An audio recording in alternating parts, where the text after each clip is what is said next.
Hello, and a very warm welcome to another episode of Voices of SUP, where we chat to some inspirational people in the stand up paddling community. Now, our guest today is nothing short of inspirational as we chat all things adventure, touring, and exploration within the stand up paddling world. He has paddled the Nile River through Ethiopia, a 1,800-kilometre journey along the Marignan River in the heart of the Amazon. He's circumnavigated England and Wales, also the Isle of Wight and Ibiza, and I'm sure there's many, many more he has also circumnavigated that we don't know about. He's paddled through icebergs in Greenland. He has paddled from Land's End to London, and he has a huge project in the works that we talk about during this interview. And he supports so many different charities through completing these journeys. It's incredible to think that this man has done all of this in his lifetime. We're going to get into introducing our guest today. Please welcome Charlie Head. How do you describe yourself? Who is the real Charlie Head? Jeez. Well, straight up, that's a difficult one. I'm more of a creative, so I've probably spent most of my life just trying to figure that out. Describe yourself is quite difficult, but without being too negative, I think I'm creative, left-handed, very distracted, hyperactive, furnace of energy, and I just spend my whole time with a clenched sphincter just trying to cope with the normal world. And that's me. I mean, I think it'd be better for other people to describe me. But I'm fueled, I'm hungry, but I've got a few glitches, so it freaks a few people out, but otherwise, I think everyone's got a few glitches. I think it just creates personality. Yeah, well, that's it. That's we're talking about the mental health side of things that I focus on. Like, that's what it's all about. It's about sort of translating your emotions and trying to figure out exactly where your incentives come from. Anyway, we're not talk about that right now, but yeah. And you're an adventurer at heart too. Yeah, I mean, there is a big difference between adventure and an explorer, but it really just comes down to incentive. I mean, it's a tool. Paddleboarding is the tool. Adventure's the tool to deliver a message. But I think adventure's, for adventure's sake, I mean, there's a whole new industry now in there, and it's been used to really positive things. I mean, there's a lot of online style to it and self-promoting inside, which can delude people a bit. But otherwise, the whole adventure and exploration industry is making a massive impact on raising awareness for in education, environmentalism, and everything. And it's so beautiful. And to wield that weapon is just everything to me. And really, it's down to science and education, really, for exploration, rather than just skipping under the moonlight, having a great adventure. I do like it, but I also like to bleed. I like to earn my rite of passage, and feel like you pop out and you inspire others, and really that is my fuel, that is my energy, that is my meaning of life, to be honest. As the feedback and the reward for that is just everything, as you probably know. It's interesting you mentioned that you've built up such a platform that you're able to bring these things to light and show more people about whether it be environmental or mental health, or even just the work you do through the charities that you work with. It's really great. And you do all of that, as you said, through using a SUP and using that as your tool. How did you get into stand-up paddleboarding in the first place? Yeah, well, it came fairly organically, but I treated it like a present, a treat to me, because I I had a water sports school here, and I was teaching kiteboarding, windsurfing, wakeboarding, kids sessions, life skill stuff, and I'd really had my ass kicked by business. I was great at creating ideas and opportunities, and then just being the horse to get it done, but all the small print and all the business and the hustle and the little bits, bulldoze through, and that is my kryptonite, to be fair. And I thought, well, there's no point me getting into business and doing all these things if I can't take care of myself. I can't feel life. There's all these constructs and everything's made up and everyone's on the charge the whole time. And I can't feel myself. I'm very sensitive. So I absorb other people's energies and incentives, and it just overwhelms me. And then paddleboarding suddenly came and became much more fashionable, trendy, or, starts to really come up. And rather than bring it into my school and then carry on, which would be the logical thing to do because it was such a simple, basic, and brilliant sport, I took it, I left everything, sold everything, and took paddleboarding, and I said, I'm off. And it was a bit of a Gump moment, and and just pursued an endless horizon, which was me running away from problems. But what it did do is it evolved in me running towards solutions. You know what I mean? So like the mental health, like what I do, is there is a little bit of escapism, but fundamentally it starts like that. Now it is very much using it as a tool rather than just trying to figure myself out, So, and when I go out there, I can hear my own rhythm, I can hear my own beat, and it really it empowers me more, and helps me deal with the world around me. What is the message that you're trying to convey to people through doing these adventures?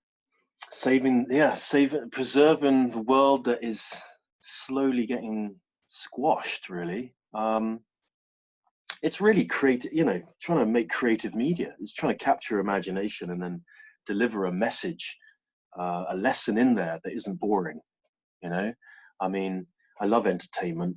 I love stunts. I love to laugh. And I really think that a lot of the lessons out there's a lot of people loving the sound of their own voice and plugging a thing, but really it's about turning this message into this lovely cocktail dance of information that just makes you absorb it better and connects with kids better. I love it, and it's a great creative outlet. I absolutely love some of the videos that you've done. It's like you make some funny faces and you're like doing the head thing and just into different scenes. I just really like it. It's just a really cool way to just spread the message of paddleboarding. A big driving force in promoting awareness is mental health, and it can be such a sensitive topic for many people, and it's actually still really surprising how many people suffer from it. But there is help out there, and be it ourselves or someone else, we all know that someone who's been dealing with it. You're so proactive in communicating that message. How did it become such a driving force? Oh, dude, I appreciate that. I kind of feel like I haven't at all. I go through these pulses of moments where I'm all out, all in, and then I hide away into my cave, and then I become unproductive, and not unproductive, but just not really not really being the voice I should be. And if I'm going to be voicing and being a public figure of some kind, I need to sort myself out before I can, be helping. And I find when I'm centered and strong, I'm powerful, I can give. But when I'm weak, I'm broken and I'm useless, and I feel it. And then my mind just takes you even lower, and I just think, well, I'm no good. So I thought it's really important for me to translate my emotions and really understand the source of everything, and look at it in the face, because you can spend my whole life running away and distracting and meditating and sugarcoating and doing all this stuff, but not looking it in the face and just dealing with it. And that's what I've been trying to do. And my journey around England and Wales and the stuff that I've been filming about myself and that progress really helped. And I just think when I've a little bit on top of myself, I'll be much better at supporting things that are bigger than I am, basically. And because I found that whenever I talk to the camera and I express myself, I'd play it back, I would learn from myself. And I thought, my God, this is profound. I'm filming myself, talking about myself, watching myself learn from myself, and it's very confusing.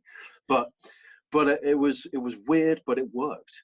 And I thought, oh, maybe I could carry that on, and just be open, and regurgitate these feelings and be raw about it, and not worry about the internet and the, whatever invisible force may be at work, and just do that. And I thought, well, that would be really good, but it's also terrifying. But the actual physical process of going from A to B and dealing with this problem is really easy to digest. It's really powerful for me to get a job done. I mean, you could look at life as just from birth to death. That's an A to B. Can't you just work things out and tackle all these problems on the way? And I just, well, no, it's the cake so big. There's so much. I could be doing this. I'm meant to be doing that. I have to be doing this. And I just go, oh, just paralyzes you. But when I'm just act in front of me and what's going on, I go out, I need to help that person. Look, they need help. I need to pick up that crap because it's there. It's in front of me. I can't say, oh, I haven't got time because I'm busy. I deal with what's in front of me. The bags on my board is my life, and that's it. That is my world and my horizon and what I'm going to do on this journey. And that's it. And survive.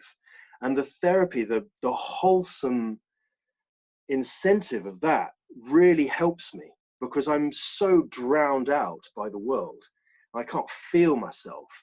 And that really empowers me and helps me deal with what I've got to deal with. So it's great being, whatever, if you're emotionally intelligent, you feel other people and you're sensitive, and that's great. But it completely takes over your life and takes over your mind, that I'm just left this husk of a person. And England and Wales did that to me. It was brilliant and beautiful, but my energy was zapped emotionally. Forget the physical. I could have paddled to Mars, but emotionally, I was connecting with so many people with mental health problems from military to abuse to this, and they were connecting with me as I was doing this organically. And then the whole point was to talk. And because I'm this entity that comes into your life and then disappears, I have this intense romantic affair with you, because of the promise that I'm leaving. Do you know what I mean? So we have this incredible moment where we share, and we have love, and we inspire each other, and then I'm gone onto my mission. And they know that, so they feel like, subconsciously, that this is a very special moment to capitalize on. And they helped me. They helped me because they really opened up to me, which could take a lifetime, which maybe even family members wouldn't get to see, that I got that. And I got to see the rawness and the realness in their eyes and what's happened. And I could connect it to my problems. And then how am I going to deal with that? Translating your feelings, looking it in the face and identifying. Do you actively do that with a lot of people that you meet along all of your paddles? Do you engage with communities? Some of my journeys have been sort of reliant on other people. Like the England and Wales one was crazy, man, because I was doing a human experiment, going with no money. So I had to rely on the kindness of strangers and followers.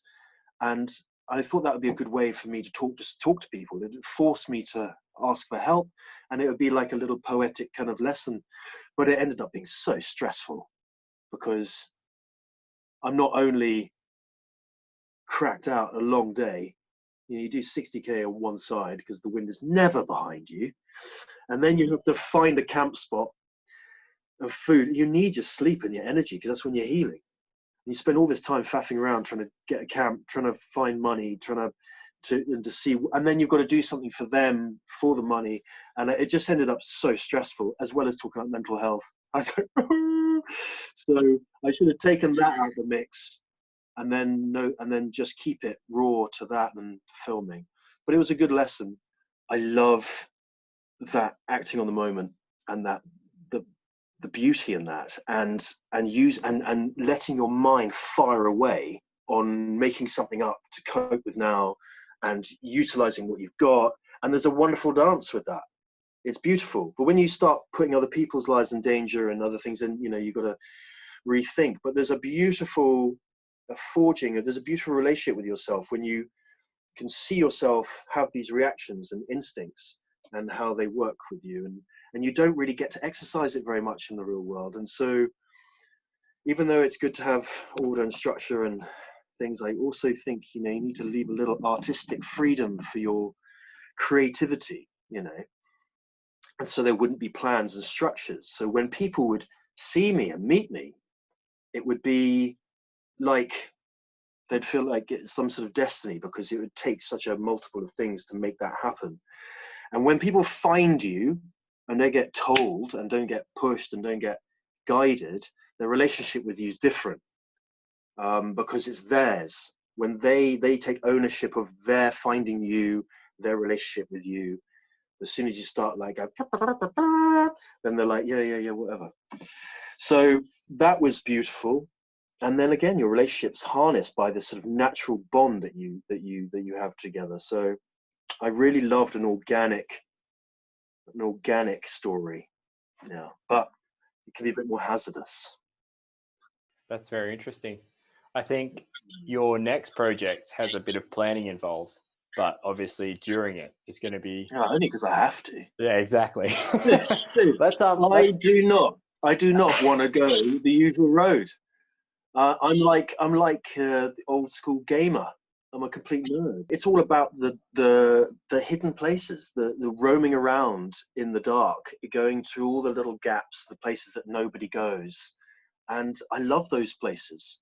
So when people say, right, and I go, right, I'm going to do this path, I go, okay, go, right, risk assess this area. This is the path that people take.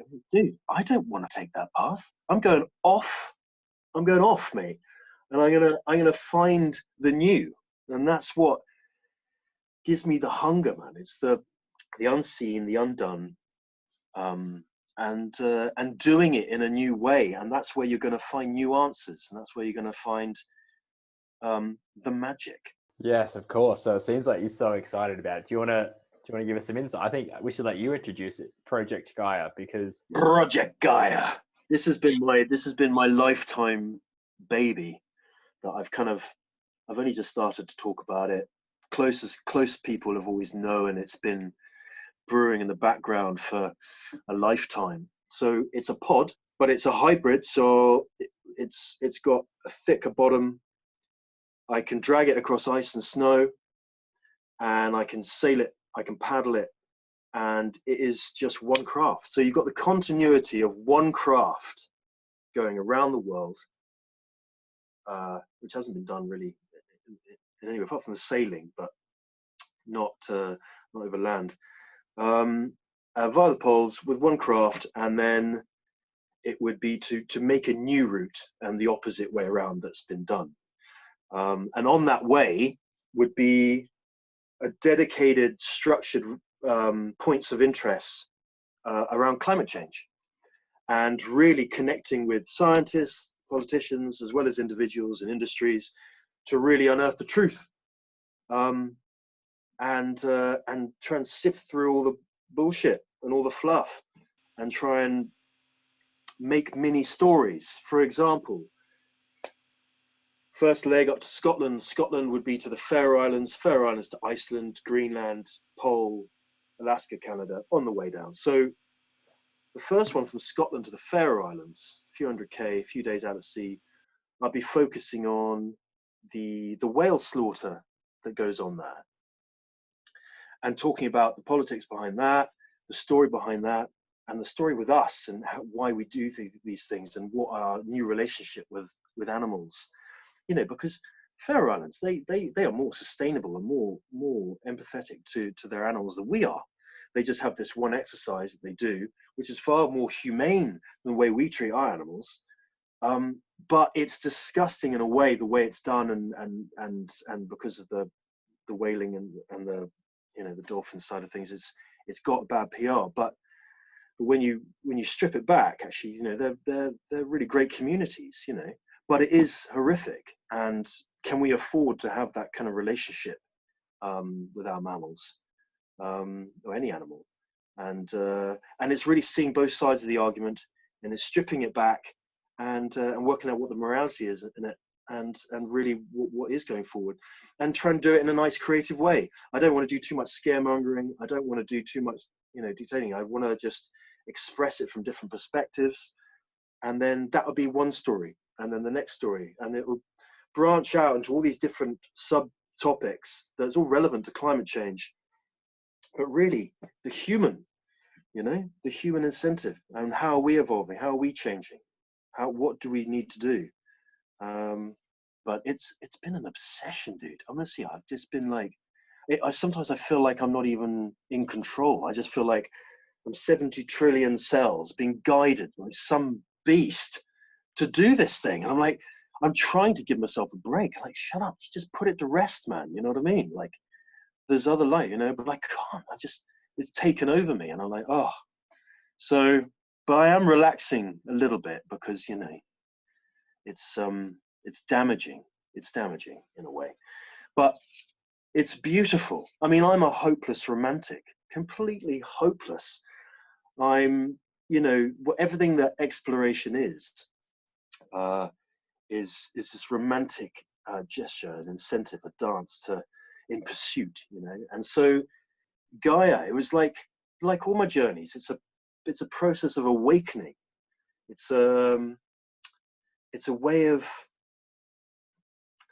it's connecting with the world around you. I was just saying earlier, like, I need to bleed and feel my lessons. And whenever I do these little educational things or do a journey, I get more the lessons, and I feel it because I'm wearing it, I'm tasting it, I'm breathing it, and then everything connects with me more. I mean, if some of the viewers were keen to do a small, maybe let's say overnight adventure for their very first paddle, what would be some tips you could give them in planning their adventure? To start with, do with people. Like the plastic free island thing is quite fun because it's a great way. Try plant-based, and you're doing a lot of energy to see how it works with you, your digestive system, your mind. Clean beaches, talk about stuff, but it's like that journey, which is quite it's a bit of graft over a couple of days. It's a meeting of minds.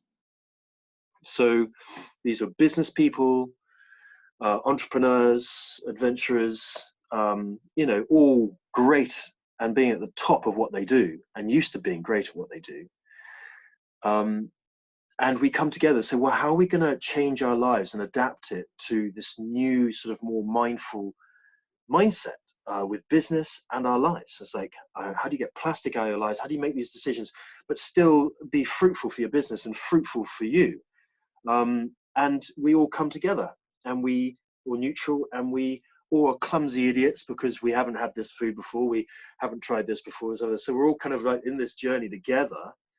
It was very wholesome, and you can see them when they went away from that. It's like, no, you're fundamentally going to change their lives to work with this. And so those are really great, and they can really inspire you to evolve with your exploration, because like I said, like the A to B is a great achievement, but it's what you do on that A to B is what's going to make the difference. So the lesson you learn, and make a pursuit within the pursuit, Yeah, definitely, like joining a paddle that's already happening for a good cause.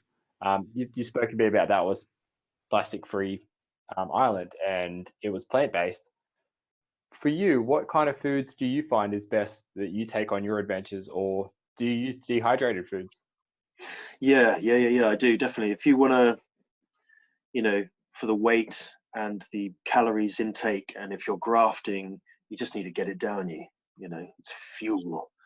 However much it is nice to have a bit of wild cooking, just got to get on with it. And so they are the best. But plant-based stuff, yeah, definitely. And it's evolving quick as well, isn't it? It is. So you get some really good quality stuff, and it is really good. What's the best bit of gear you take with you? Oh, bit of gear. Yeah, what don't you leave home without?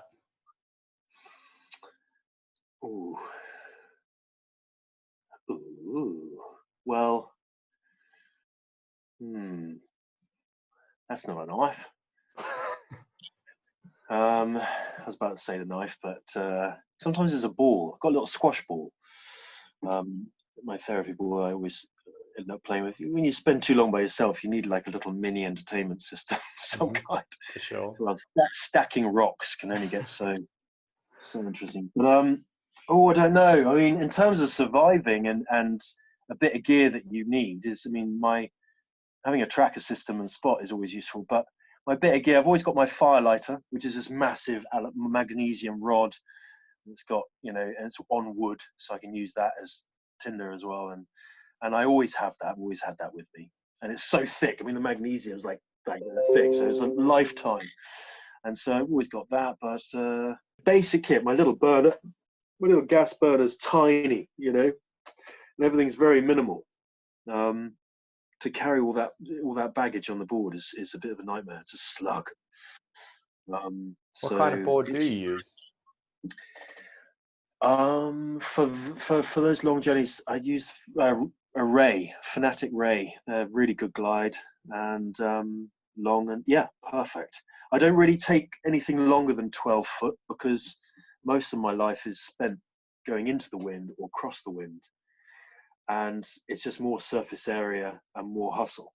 So having a shorter board is easier for me to graft in bad conditions. But then obviously you don't get the glide when you're going good. So yeah, shorter board, paddles. I break paddles. I eat paddles. Do you take spares with you? Yeah, I didn't on the last one because it was more clump and mess. And I thought, well, if I did break it, I have a single piece because I'd break the 3-piece and 2-piece a lot easier. And if I had a cock up, then I just get another one sent and just do that because they are strong. The single piece solid, all the carbon in there, they are strong. But I think is I use my paddle to do more than just paddle. So it's my weapon. Especially in white water and rapids and stuff, just it's going to get broken. So we've got a little what we call the sprint round here. It's a list of questions, and I want just short, quick answers. One board to use for the rest of your life. Would it be a race sup, surf sup, inflatable, touring board, surfboard, white water? Yeah, it's going to have to be some beast of a board so I can do everything. Because at the end of the day, I don't necessarily want the perfect board for the perfect thing. I find it I remember windsurfing. I was more interested in trying to forward loop a beginner start board than I was my wave board. I was like, yeah, that's a challenge. So, and you can do everything. If you've got a chunky board, you can still cruise downwinders. You can still do white water. You can still wave, but just be a bit more comical. But at least I can do it all. Yeah. So I'd have a big touring board and I could take everything, do everything with it for sure. Yeah. What's your favorite place you've ever paddled? Favorite place? I don't know, man. Everything's so beautiful. As you get older, it just becomes more beautiful, and you kind of I'm unprejudiced. I love the grey, dark, stormy. But I love a bit of tropical. It's all good, but I've lived everywhere, and everywhere becomes everything, and it's all about the people, and everything's beautiful. So Bembridge, where I am, it's beautiful. It's amazing. It's great. Peru's good. Amazon's good. The Caribbean's good. It's all good, but it becomes, the same as anything else. Prefer warm or cold water to paddle in? Tropical? Cold. Yeah, cold. Yeah. Nice. For you, where's the best place to go and paddle just to get away from it all? The North Pole. I want to do more. The Greenland, Canada, Alaska, Russia. Yes. Yeah. Cold, gritty, wild. Yeah. Nice. I just love it. Love it. Love it. I want to do more up there. I mean, I've been wanting to go paddle to the pole for a long time. Mm-hmm. And it's been quite hard logistics to make that work, but I'm definitely trying to make that work. Yeah. You do a lot of solo paddles, but who would be the best person to paddleboard with? It's the attitude, really. I enjoy female company when it comes to survival stuff because I just find much more emotional intelligence helps you survive more than your muscle. Who inspires you? Who inspires me? In generally, Yeah, or just in the generally. industry? Yeah, generally. Well, my recent, I don't know, the last 2019, 2020 has been a lot of mainly people in the whole psychology side of things. There's been, Jordan Peterson and, Russell Brand and characters like that really are helping people communicate their feelings and thoughts and confronting the mindfulness and how, even though there's some disputes I have with some information, there's a lot of characters like that coming out, which are really inspiring people and helping people with confidence, with translating the world around you, and I think that really helps. And I wish I could be more useful like that, but I've still got a few glitches. But those people definitely inspiring me. Yeah, in that side of things, because I find for me that's the bravest place, because obviously that's where I'm most afraid. I'd be delighted to fight a dragon with a spork, no problem, but love me. No, but you know what I mean. What's next for you, Charlie? What can we be looking forward to seeing next? Dude, if this virus lets up, I want to get around this country in 66 days. It's a ridiculous number, but that would be the fastest paddle journey around the country ever. And I've got to have nice to have a target and not get distracted, because I'm going to let out some footage of some of my England and Wales legs and the lessons and stuff like that soon, and before I leave. It's not going to be like that, because I'll be straight into a cave, talking to these people, that person, and it was just like, just feeding on this knowledge, and the paddling was secondary. So it took a while, and then I didn't end up doing Scotland. So I thought, okay, I'll do Scotland as its separate thing. And I was like, God, the continuity's gone. 6 years. It's been like a backstory to my other journeys. Like I just do a little bit of England and piece it together. It's been over such a long period. And I thought, I think I need to just nail it in one to have that continuity, and just get my head down and not interact too much, and just do talking. So I do podcasts. So I have my camera up and the connected. So I just talk and paddle, live stream. Oh, cool. I won't edit. I won't do all that editing stuff. I'll just have it live all the time. You can tune in. You can ask me questions. I'm going to talk all sorts of just whatever. And I thought maybe that could be useful. That could be nice. That'd be a really good addition. And I could sustain that rather than having to edit and cut and just paddle, sleep, chat. Nice. Oh, cool. Well, thanks, Charlie, for sharing. Dude, I'm sorry everything. if I rammed on everything. No, not at all. Is there anything else you wanted to share with the viewers?